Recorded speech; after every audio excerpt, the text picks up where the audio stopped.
อาย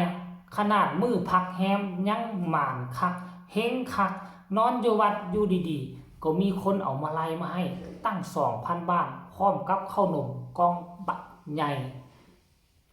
กราบทักทายสบายดี FC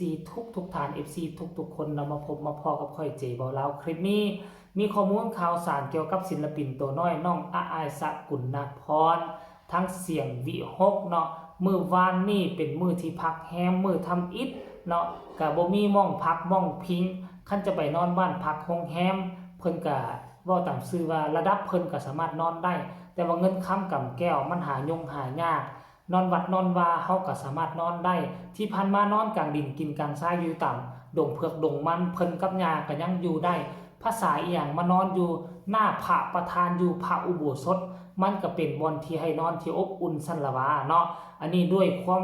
เคยทุกข์เคยยากลำบากกากกำสองยาลานอยู่ใส่ก็ได้เนาะขอเพียงแต่ฝนบ่ห้ำใส่หัวเท่านั้นละก็จบเนาะโอ้ยค่อยละก็อีดูสงสารแต่ว่าค่อยก็ช่วยเหลืออีหยังหลายบ่ได้ค่อยก็เลยว่ามาเฮ็ดคลิปมาทำข่าวให้เพื่ออาจจะเป็นกระบอกเสียงเป็นการโฆษณาให้คนฮู้จักน้องอายเพิ่มขึ้นเท่านั้นเด้อถ้าโอกาสหน้าถ้าหากว่าซ่องค่อยหากว่าปังกว่านี้มีผู้ติดตามแล้วก็ยอดเบิ่งหลายกว่านี้คลิปใดก็หลักหมื่นค่อยอาจจะได้ยิบได้ยืนมาไล่ให้แต่ละเดือนเนาะท่านผู้ชมเนาะเจบ่เล่าขอสัญญาถ้าหากว่ามือนั้นมีซะเนาะอันนี้ก็เป็นเพียงความฝันอันยาวไกลจาก5 ปีจะประสบผลสำเร็จหรือบ่เนาะทักทายสบายดีกันในคลิปนี้ก็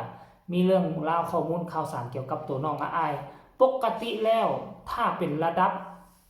ดาวดังประจำวงแนวนี้ถึงว่าจะบ่แม่นนางเอกตัวหลักประจำวงแต่ว่าน้องอายก็เป็นตัวสู้วงผู้หนึ่งแหละที่สามารถเฮ็ดให้เสียงวิหกโด่งดังแบบก้าวกระโดดได้มีไผแน่บ่ฮู้จักน้องอายมีไผแดบ่ฮู้จักเสียงวิหกไปแสดงอยู่สถานที่ใดใครไผก็ฮู้ไผก็ถามหาเบิดเนาะแต่ว่าบ่คิดบ่ฝันว่าระดับซุปเปอร์คันว่าสิว่าซุปเปอร์สตาร์ประจำวงการหมอลำก็ยังบ่ถึงขนาดนั้นเทื่อซุปเปอร์สตาร์ประจำวงก็แล้วกันเนาะท่านผู้ชมเนาะอยู่ในวงนี้ถ้าผู้ใดฮู้จักเสียงวิหกนกพงศกรก็ต้องฮู้จักน้องอายเนาะแต่ว่าน้องอายนี่กินกลางดินอยู่กลางดินกินกลางทรายเป็นดาราติดโคนติดตมเป็นดาราติดดินอีหลีอีหลอเนาะสังเกตเบิ่ง เมื่อคืนนี้หั่นน่ะไปเห็นบอลอยู่บอลนอนแล้วก็ว่าอยู่ได้เนาะท่านผู้ชมเนาะ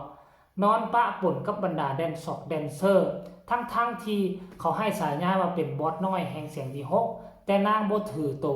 นางบ่รังเกียจที่พักอาศัยเนาะเอาโฮมโพโฮมไซเป็นที่รับที่นอนเอาพระอุโบสถเป็นเฮือนเป็นศาลเอาลานวัดเป็นบ่อนอยู่บ่อนกินเบิ่งแมน้องอดทนแต่น้อยน้องฝึกฝนแต่น้อยแบบนี้ก็คือว่าอนาคตต่อไปถ้าน้องอายุ18 ปียามใดค่อยคิดว่าน้องจะมีภูมิคุ้มกันจะมีร่างกายที่แข็งแรงจะมีดวงใจที่เข้มแข็งต่อนนี้ไปปัญหาใหญ่ระดับ300โลกน้องก็แบกรับภาระได้แน่นอนถ้าว่าน้องเป็นแบบนี้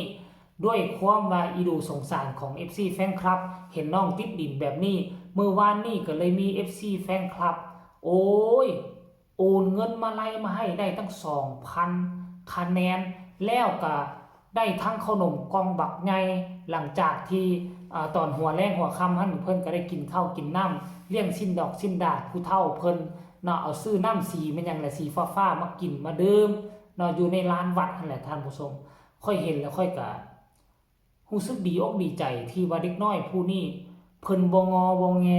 เพิ่นอยู่ตะเหมาะแต่แม่ย่าอยู่แนวใดย่ากินแนวใดย่าพารับพานอนแนวใดเพิ่นก็รับก็นอนตามนั้นเป็นระดับบอสของเสียงวิหกมานอนคุกคีกับบรรดาแดนเซอร์มานอนคุกคีกับบรรดาศิลปินที่บ่โด่งบ่ดังกับบรรดาคอนวอยนี่แหละเป็นหัวหน้าต้องเป็นแบบนี้ลูกน้องกินแล้วใดต้องอยู่กินน้ำกันได้ลูกน้องนอนแล้วใดต้องนอนน้ำลูกน้องได้แล้วอนาคตภายภาคหน้าถ้ามีโอกาสไปบริหารมันจะสามารถบริหารและควบคุมลูกน้องให้ได้ท่านผู้ชมอันนี้แหละค่อยมีคลิปสั้นๆค่อยขอยกออกมาให้พวกเจ้าได้เบิ่งคลิปนี้เนาะแล้วก็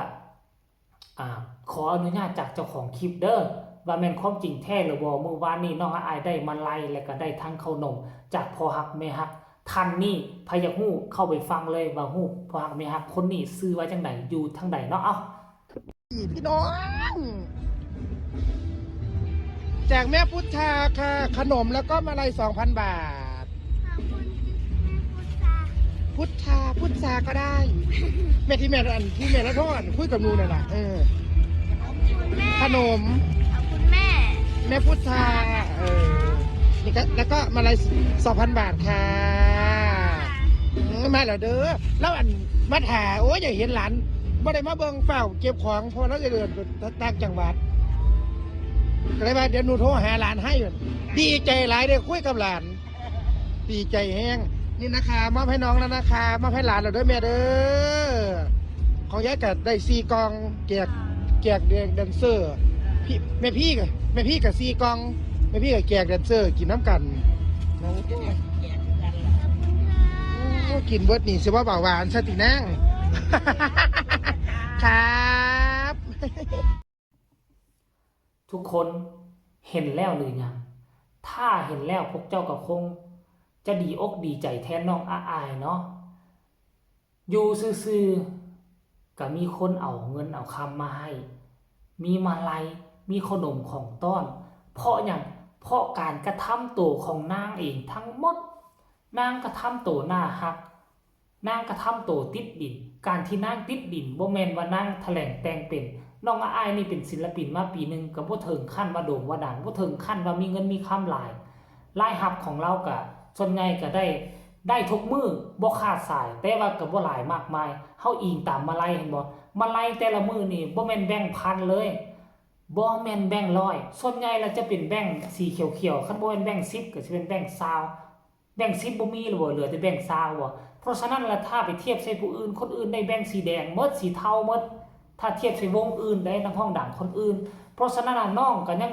เป็นศิลปินคนนึงโด่งดังอยู่แต่ว่าเรื่องรายรับยังบ่สู้ผู้อื่นเพราะฉะนั้นแล้วน้องก็เลยใช้ชีวิตแบบสมถะติดดินบ่หรูบ่หลาบ่ติดหรูบ่ติดหลาแล้วการที่น้องใช้ชีวิตแบบนี้มันจึงเฮ็ดให้ FC แฟนคลับอีดูสงสารจึงฮักจึงแพงนางบ่อยากให้นาง